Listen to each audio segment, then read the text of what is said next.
dasarnya juga ada kurang Iya, lebih itu. Nah, pertanyaannya iya. ketika sudah masuk pada deep learning itu, apakah bukan tidak mungkin gitu deep learning ini gitu ya, deep learning ini nanti juga Iya. mengalami situasi yang sama gitu ya, Iya. situasi yang sama di mana ada nilai besar yang sedang diusung dengan sangat Iya. serius gitu kan, tetapi Iya. kemudian ketika dimasuk dalam implementasi gitu ya, Iya. jaraknya jauh antara Iya. antara nilai ideal dengan implementasi itu gitu ya, Iya. Iya. dengan implementasi itu. Nah, yang kedua kemudian dikaitkan lagi dengan eh, sosoknya gitu kan. Iya. Karena eh, selama ini ketika orang ngomong deep learning itu asosiasinya yang paling kuat itu pada IT, Pak. Iya. Iya. Jadi deep learning itu seolah-olah kemampuan kemampuan Nah, itu. ya artificial intelligence dan sebagainya gitu ya. Iya. Asosiasinya kan begitu. Padahal kan tidak ke sana. Dan Iya. Iya. ketika bisa Iya, bicara betul. seperti itu gitu, Iya. eh, kemudian ketika ini yang pengusungnya adalah Prof. Abdul Mukti gitu kan. Iya. Sementara orang sudah berasosiasi dengan yang berbeda. Nih, apakah ini pas gitu?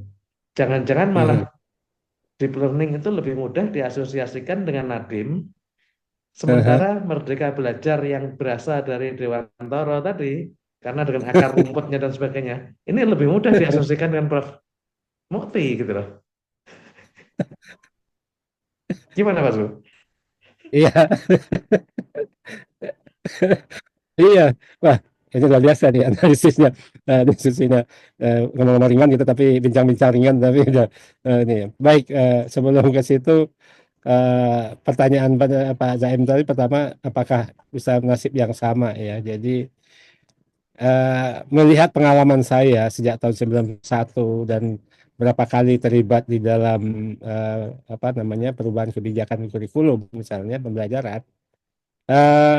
Ya, secara sepanjang perjalanan saya itu, saya melihat ada satu yang ajek di kita itu, bahwa perubahan itu hanya dilihat dari permukaannya itu.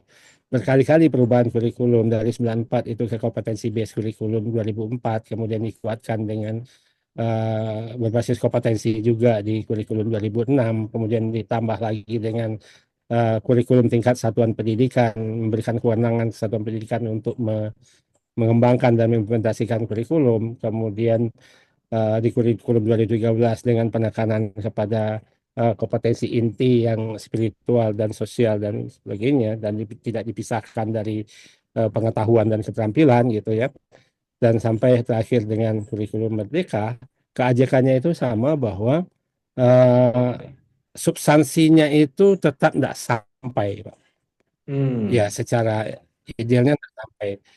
Kurikulum boleh berubah, tetapi proses yang terjadi di kelas itu sama, mindset guru itu sama, dari Sabang sampai Merauke. Dan saya amati guru dalam dari masuk ke sekolah yang mulai beralaskan tanah sampai ruang ber-AC mewah, sekolah mahal dan sekolah gratis, sebetulnya kalau saya melihat ada fenomena yang sama di pola pikir para pendidik dan para birokrat pendidikan. Jadi tidak sampai ke sana. Nah, kalau misalnya ini juga tidak tergarap di kebijakan yang deep learning ini, saya khawatirnya itu akan bernasib sama itu, karena begitu susahnya untuk melakukan reformasi dalam hal pemikiran atau pola pikir atau basis pendidikan, atau dengan bahasa kitanya bahwa mengembalikan pendidikan ke makna yang sebenarnya itu begitu banyak hambatannya dalam dalam apa namanya, di semua aspek ya, di semua apa namanya, stakeholder gitu ya. Nah, terutama stakeholder yang terkait langsung dengan dunia pendidikan. Itu. Nah, kemudian kalau tadi Pak Zaim juga menyinggung gimana hubungannya dengan Merdeka Belajar itu, dan bisakah dibolak balik dibalik tadi, sangat menurut saya itu sangat memungkinkan, karena begini, karena rohnya di pasal 1 ayat 1 tadi, dua-duanya rohnya ada di situ sebetulnya. oke. Jadi Jadi sebenarnya nyambung ya. makanya saya kembali analogi, iya nyambung. Nah, saya bilang, saya kembali ke analogi tadi, ibarat fisik saya, badan saya, kemudian disapa oleh Pak Zaim, nama saya, lalu saya menoleh berikut dengan fisik, dan itu nggak bisa lagi kita membedakan antara nama sebagai apa namanya, nama sebagai sebutan dalam bahasa dengan wujud saya sebagai seorang apa nama manusia yang punya fisik yang disebut nama saya gitu ya. Artinya bahwa satu nama, antara nama dan wujud fisik itu kan tidak bisa dipisahkan. Nah, itulah kira-kira analoginya ketika ketika kita kalau di rohnya tadi bahwa apa namanya, mewujudkan suasana belajar dan proses pembelajaran agar peserta tadi secara aktif mengembangkan potensi dirinya, eh, supaya dia memiliki kekuatan spiritual keagamaan, kepribadian, kemandirian, keterampilan serta akhlak mulia yang diperlukan dirinya dan masyarakat, bangsa dan negara. Ini kan deep, Pak.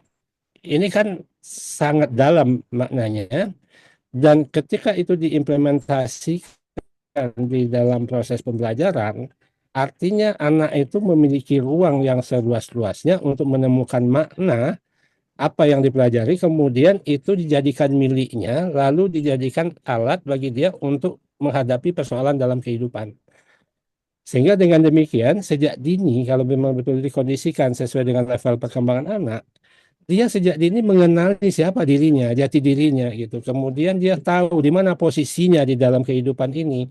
Dia tidak akan terpancing untuk berebut tempat atau singkir singkir menyingkirkan satu sama lain, tetapi dia bisa menentukan posisinya gitu kan. Nah, kalau dilihat ini kan akumulasi dari semua Hmm. teori-teori yang ada, teori-teori yang ada tentang pendidikan, mulai dari John Dewey, kemudian semuanya, Vygotsky, semua, kemudian semuanya, lalu kemudian dikukuhkan dengan spiritualitas itu, dan spiritualitas itulah yang menjadi akumulasi dari semua itu, dari proses pembelajaran, sehingga orang yang berilmu pasti spiritualitasnya tinggi. Itu idenya gitu ya, karena kan Oke. dia akan menemukan dari ilmu pengetahuan mendalam itu, menemukan makna, menemukan arti, dan menemukan prinsip dari apa yang dipelajari, dan prinsip itu digunakan belajar, maka alam kembang jadi guru kalau di Minangkabau gitu ya. Di Minangkabau. Eh, Pak Zul menekankan tadi spiritualitas itu kan, iya, yang pada akhirnya itulah yang menjadi apa, cermin atau menjadi referensi ulang dari apa yang menjadi eh, perkembangan pikiran kita gitu ya. iya, Dan iya, intinya apapun yang kita pikirkan, yang pikiran kita bisa kemana-mana perlu divalidasi kembali betul. dengan spiritualitas itu, dan itu eh, kayaknya karakter itu cocok itu untuk dibawakan oleh oleh Prof Mukti gitu ya. Jadi Iya. artinya dengan tampilan sehari-hari pakai kopiah gitu. Ah, ah.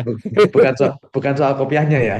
Iya, Kemudian iya, ya kebetulan beliau beliau juga ulama lah, ulama serius gitu kan. iya, iya, iya, iya, Walaupun tidak menempatkan diri sebagai ulama gitu kan. Jadi ini satu satu satu hal yang barangkali orang melihat untuk konteks Indonesia, barangkali deep learning ini memang akan bisa lebih masuk iya, karena berasosiasi dengan Prof Mukti iya, yang spiritualis gitu. Sementara sementara Nadiem kan tidak bisa kita harapkan mengusung soal soal spiritualisme kan. Dia lebih pada iya, bagaimana berpikir bebasnya dan sebagainya dan sebagainya. iya,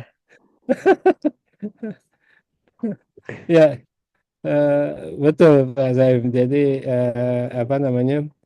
Kalau kita kembali kepada, kalau undang-undang itu adalah janji masyarakat kepada janji pemerintah kepada masyarakat sehingga melahirkan undang-undang, bahwa kalau bicara tujuan dari proses belajar itu pertamanya spiritual keagamaan gitu, karena memang itu yang menjadi tujuan utama kalau kita lihat dari pesan itu ya. Jadi ilmu pengetahuan itu menjadi tools untuk menguatkan itu, sehingga setiap anak itu bermakna di dalam kehidupan gitu ya. Jadi, nah, yang jadi persoalan adalah ketika menggunakan deep learning ini kan ada yang mengembangkannya, Pak, ada yang punya. Nah, Mm-mm. jadi eh, ada yang punya apa namanya dari luar sana gitu ya, ketika kita menggunakan deep learning, mindful learning. Itu kan mindful learning itu kan juga sejalan dengan olah pikirnya si apa namanya Ki Hajar ya. Kemudian Hmm. joyful learning Hmm. itu lebih kepada kebahagiaan gitu dalam belajar gitu. Bagaimana mewujudkan kebahagiaan, bukan bersenang-senang, bukan bermain-main, tetapi menyenangkan dalam artian membahagiakan gitu. Jadi, nah, bagaimana anak menemukan kebahagiaan di dalam proses belajar itu sehingga dia bisa menemukan, bisa merakit dari ilmu-ilmu yang dia dapat itu dirakit kemudian digunakan sebagai tools untuk menyelesaikan suatu persoalan gitu. Jadi artinya di situ ada titik temu antara ilmu pengetahuan dengan spiritualitas dengan agama ya, prinsip agama di situ, dan itulah yang disebut dengan belajar yang sesungguhnya. Nah, khawatirnya nanti begitu ini menjadi label kebijakan nasional, berlaku nasional, bagaimana kalau digugat oleh orang yang punya? Gitu. Atau kita perlu perlu minta izin ke sana bahwa ini kami pakai untuk kebijakan nasional. Nah, ini kalau bisa ya, kalau bisa deep learning ini ya udah kembalikan aja pembelajaran bermakna gitu, bermakna atau di dalam, kalau di dalam agama itu apa ya, ketika kita mencari akar satu persoalan sehingga dia punya deep meaning ya, bermakna berarti bagi kita, ketika kita bisa menguasai itu lalu menggunakan itu kemudian kita bisa menyelesaikan persoalan dengan ilmu yang kita miliki itu gitu kan. Nah, kalau misalnya kembali pembelajaran mendalam dan bermakna itu salah satu statement di dalam pasal Permendikbud Kurikulum Merdeka, pembelajaran mendalam dan bermakna gitu kan, kemudian membahagiakan itu tadi gitu. Nah, jadi kembali ke apa namanya keterkaitannya, menurut saya kita bicara seperti saya menyapa Pak Zaim gitu. Dari Pak Zaim sebagai tulisan secara nama, kemudian yang saya dalam kepala saya itu adalah Pak Zaim sosok seseorang sosok yang mewakili wah, posturnya begini, cara berpikirnya begini, cara begini dan posisinya begini. Nah, antara deep learning dan merdeka belajar gitu, seperti itu. Sehingga menurut saya idealnya memang bukan gerakan anti yang sebelumnya kemudian yang ini lebih baik, bukan, tapi bagaimana kita apa namanya mengartikan itu dan menggunakan itu untuk kebijakan nasional dan menjadi milik kita, itu yang paling penting. Jadi semua orang orang tidak ada mengklaim gitu, tapi dengan spiritualitas itu tuh milik kita, nggak ada pun, kalau di Arab sendiri pun kan tidak mengikuti itu dengan mengikutkan itu di dalam konsep pendidikan mereka gitu ya. Jadi Oke. itu Pak. Nah, sekarang sekarang untuk memudahkan ini ke publik ya. Gagasan kan sudah baik. Sebenarnya hmm, Prof. Muti meminjam sebuah konsep di luar gitu kan dengan Ya, deep learning itu, tapi kemudian ketika memasukkan dalam implementasinya adalah implementasi yang sebenarnya lebih spesifik Indonesia ya. Tidak iya, serta-merta ya, itu karena itu ada aspek spiritualitas juga di sini yang ya, saya kira di konsep aslinya mungkin disinggung tapi tidak menjadi hal yang penting gitu ya. Saya tidak tahu. ya, Nah, ya, mungkin Pak Sul bisa memberikan masukan bagi para pelaku pendidikan nih, ya, bagi para pelaku pendidikan secara luas. ya, Gimana sih cara mudahnya untuk memahami, oh ini loh maksudnya deep learning gitu kan, yang ya, yang yang paling mudah kita implementasikan itu seperti apa? ya. Pertama harus melepaskan kesan bahwa ini administratif. Gitu. Oke. Itu, itu pertama ya, karena itu melekat banget gitu ya. Jadi jangan yang diurusi itu formatnya RPP-nya begini, kemudian apa pengaturan waktunya, modul ajarnya begini, buku apa semacam seperti ini. Itu jangan gitu. Tapi eh, bicaralah bahwa ini kepentingan anak, dan mungkin dengan mengembangkan model-model ya, model-model yang kontekstual di berbagai apa namanya sekolah mungkin, kalau tidak secara keseluruhan, tapi memang mengubah mindset dari keseluruhan dari Sabang sampai Merauke, dan tidak hanya guru, juga pengawas, kepala sekolah, orang dinas pendidikan, kemudian apa namanya birokrat di Kementerian Pendidikan sendiri gitu kan. Nah itu apa ya? eh, Mungkin kalau kalau dibilang brainwashing mungkin terlalu terlalu ekstrim gitu ya. Tetapi kita berhadapan dengan itu Pak. Jadi sulitnya untuk berubah karena pola pikirnya berubah. Nah, mungkin salah satunya bagaimana melepaskan kebijakan kurikulum ini dari administratifnya. Jadi janganlah bicara eh, apa formatnya, tapi bicaralah kepentingan anak, murid, ya.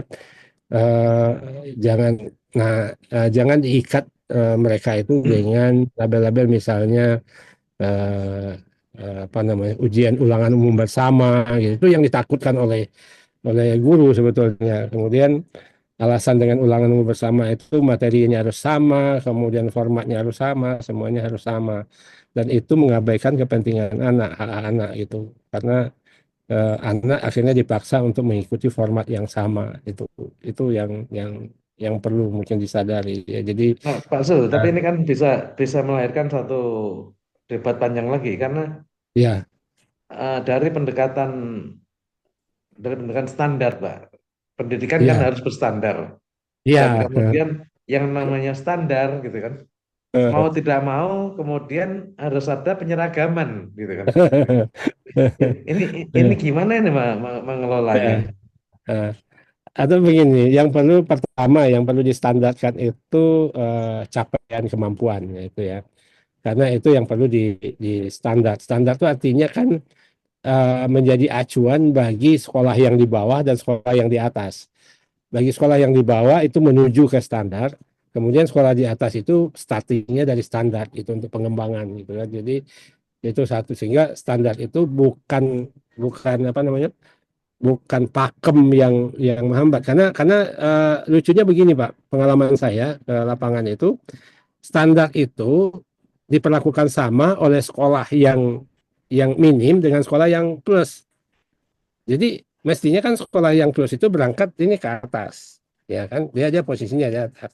Ini enggak, dia posisinya di atas, dia menggunakan capaiannya yang standar ini. Jadi turun dia. Padahal yang apa? Jadi dia seolah-olah memposisikan dirinya sama dengan sekolah yang di bawah yang di bawah standar gitu ya Hmm. capaiannya. Nah, mestinya dia itu kalau di sekolah yang udah plus itu, apalagi bertaraf internasional dan sebagainya, standar itu menjadi starting point bagi dia untuk pengembangan karena dia sudah memenuhi itu mestinya gitu kan. Kalau makanya standar itu eh, apa referensi bagi orang yang mampu, dia melebihi dari itu, berangkat dari standar itu sebagai ukuran minimum gitu ya. Tapi bagi yang di bawah itu menjadi ukuran capaian optimumnya dia untuk menuju ke yang lebih tinggi gitu. Dan ya mungkin, nah itu satu capaian. Kemudian eh, perlu diyakinkan guru bahwa untuk mencapai standar itu, pikirkan langkah-langkah proses pembelajaran anak mencapai tujuan itu, mencapai standar itu. Jadi bukan langkah pengajaran yang didesain, Hmm. tetapi desain pengalaman belajar itu ini. Misalnya gini, untuk bisa saya bikin puisi, langkah apa yang saya lakukan dari awal gitu ya. Eh, itu yang perlu gitu. Untuk bisa bikin menulis esai, langkahnya apa? Nah, itu yang harus dimunculkan di langkah pembelajaran gitu. Nah, selama ini kan bukan itu yang muncul di langkah pembelajaran. Kegiatan pendahuluan, kemudian kegiatan inti, kegiatan apa? Ya pendahuluan berdoa dan sebagainya gitu. Persepsi itu hanya sekedar bertanya. Kemudian di langkah pembelajaran, langkah pengajarannya lebih kepada eh, apa namanya tahapan-tahapan guru untuk menuntaskan jam pelajaran itu misalnya apa kegiatan inti guru membagi siswa berkelompok, kemudian guru apa namanya memancing pertanyaan, anak mengerjakan tugas ya kelompok, kemudian anak presentasi dan sebagainya. Bukan Nah, itu ya. bukan itu, tapi tahapan anak menuju Oke, oke. kompetensi yang diharapkan itu. Ya, Ya ya, seperti ya. tadi, kalau untuk anak bisa membuat puisi gitu kan, langkah pertama apa, langkah kedua apa, langkah ketiga yang berhubungan dengan stepping dari kemampuan dari nol menuju bisa membuat puisi misalnya gitu kan. Iya, Mungkin ada iya. 5 langkah gitu anak. Iya, iya. Nah, di dalam kenyataannya nanti kan ada anak yang sudah memenuhi 2 langkah gitu. Dia Iya, dia iya. tinggal langkah ketiga, langkah keempat gitu kan. Nah, ini kan membutuhkan apa ya? Dasar filosofis yang kuat tentang pembelajaran oleh guru. Kemudian dia yakin betul bahwa anak-anak itu bisa menaiki tangga demi tangga itu sesuai dengan variasi posisi mereka gitu kan. Nah, di sini guru kan berarti betul-betul jadi apa? Wasit gitu. Siapa yang berada di tangga di bawah dia akan menuju tangga Hmm. apa namanya tangga pertama, kedua. Kemudian yang posisi yang berada tiga, keempat, lima. Kemudian ada 4 anak misalnya yang berada di tangga keempat yang sudah bikin puisi itu menjadi pentolan untuk dibagi kelompok gitu ya, sehingga yang satu masing-masing itu menjadi komandan dari kelompok-kelompok temannya, sehingga pembagian kelompok tidak bisa dilakukan sebelum guru paham posisi anak itu. Oke, Nah, oke. sementara dalam perencanaan pembelajaran itu sudah itu guru melalui 4 kelompok masing-masingnya apa namanya 5 anggota kelompok, kemudian teknik dan dan itu sebetulnya tidak bisa. Jadi Nah, kata kata kuncinya adalah pengenalan setiap dalam mengenal posisi setiap anak ya. iya, Sudah sampai ya, sampai di mana dengan demikian betul. itu suatu tugas yang tidak mudah tetapi mendasar sekali bagi seorang guru ya. Iya, Dan eh, sebenarnya esensi esensi pendidikan humanistik itu kan di situ ya, Pak. iya di situ Pak. Karena memang tapi ya itu kan generik saja jatuhnya. Langkahnya itu pasti generik misalnya. Iya, iya, iya. Tapi kembali Dimanapun untuk orang membuat puisi, langkahnya itu gitu. Ya. ya, tapi kan kemudian kembali untuk mengetahui setiap anak sudah sampai di mana langkahnya Nah, itu yang eh, kemudian menjadi penting sekali dicermati oleh setiap guru kan, agar ya, dia bisa, nah, ya ya, itulah fungsi asesmen sebetulnya. Asesmen awal gitu ya, asesmen awal. Jadi asesmen itu mengumpulkan informasi, mengumpulkan dan mengolah informasi untuk menentukan kebutuhan belajar siswa berdasarkan capaiannya dia, posisinya dia, gitu kan. Sehingga di awal kita perlu melakukan asesmen untuk mendapatkan mappingnya, gitu kan. Kemudian di dalam proses ketika anak berproses itu kita melihat siapa yang berkembang dengan baik, siapa yang buntu, siapa yang mengalami ini. Nah, disitulah formatif asesmen kan, di situ asesmen formatifnya. Kemudian anak disembuhkan dengan cara yang lain, dengan cara ini tidak bisa, kemudian dikasih alternatif yang lain, kemudian dia bisa menemukan sendiri, oh ternyata tidak bisanya saya bukan karena saya malas belajar dan kemampuan saya ini kan, tapi karena memang saya tidak berpotensi untuk membuat puisi. oke. Paling Pak tidak saya hanya penikmat puisi gitu. Pak Zul, Saya sampai di situ gitu ya. Pak Eh. Zul, sebagai sesama alumnus Australia dengan Prof. Mukti, gitu kan, boleh disampaikan satu satu satu langkah praktis gitu. Kalau teman-teman pendidikan mau mau masuk ke deep learning gitu, yang paling praktis Ya, pertama apa gitu sehingga oh kita memang sudah menuju menuju tangga menuju deep learning yang sedang diusung. ya, ya. Kemudian kalau saya melihat ya keikhlasan kita untuk betul-betul mau memahami apa yang dibutuhkan oleh siswa di awal itu. Oke, jadi Cukup di awal sebetulnya ke depan itu itu. itu kuncinya itu ya. Iya, Pak. Ya. Jadi Bagaimana? guru perlu memperhatikan, mendengarkan betul, mencermati, memahami apa kebutuhan dari setiap siswa yang ada gitu. Hal yang sebenarnya Iya. tidak sulit juga Ada keikhlasan, kelegowoan. iya, hal yang sebenarnya juga tidak sulit dilakukan karena setiap guru juga melakukan itu sebenarnya, Pak. Di rumahnya masing-masing kan, ke setiap Betul. anaknya masing-masing. Iya, iya, Jadi betul. Iya, jadi iya, harus menjadikan murid-murid sekolah itu seperti anaknya di rumah ya, sendiri-sendiri ya. betul, Pak. Dan kalau itu diwujudkan, insya Allah eh, pembelajaran mendalam atau deep learning tadi kita sudah selangkah menuju ke arah sana. Insya Allah, Pak. Karena Ya, memang intinya di situ. Kalau bahasa saya, apa nama bahasa kitanya itu keikhlasan atau kelegowoan guru untuk menerima kemampuan awal anak itu seperti itu tanpa dia melabeling, tanpa dia menjudge dan dia memposisikan apa namanya menggunakan informasi yang didapatkan itu dari asesmen awal itu untuk memberikan pelayanan kepada anak, dan tidak harus guru yang melayani.